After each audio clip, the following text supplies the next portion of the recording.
Hi viewers, millet laddu చేద్దామని పల్లీలు వేపుతున్నాను.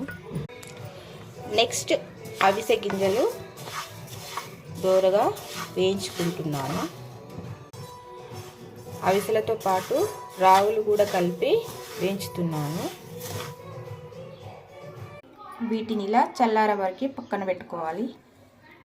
తర్వాత బెల్లం, తురిమిన బెల్లం పాకం పట్టుకోవాలి. బెల్లాన్ని ఇలా కలుపుతూ కొంచెం తీగ పాకం వచ్చేంత వరకు పాకం పట్టుకోవాలి. ఇలా బెల్లం పాకం రెడీ చేసుకున్న పల్లీల పొడి, అవిసె గింజలు, రాగుల పొడి అన్నీ బెల్లంలో వేసి కలుపుతున్నాను.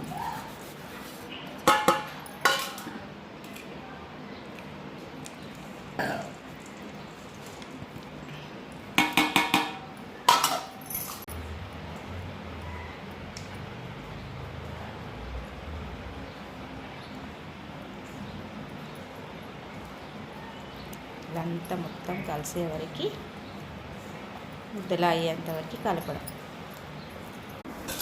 ఇలా లడ్డూలుగా చుట్టేసుకోవాలి. ఇవి ఆరోగ్యానికి ఎంతో శక్తినిస్తాయి, బలాన్ని ఇస్తాయి. చాలా మంచిది. మీరు కూడా ట్రై చేయండి, లైక్ చేయండి. ఇలా చివరగా కొంచెం పల్లీల పొడి అద్ది లడ్డూలాగా చుట్టి పెట్టినాం. పిల్లలకి తినడానికి కూడా ఎంతో ఇష్టపడతారు.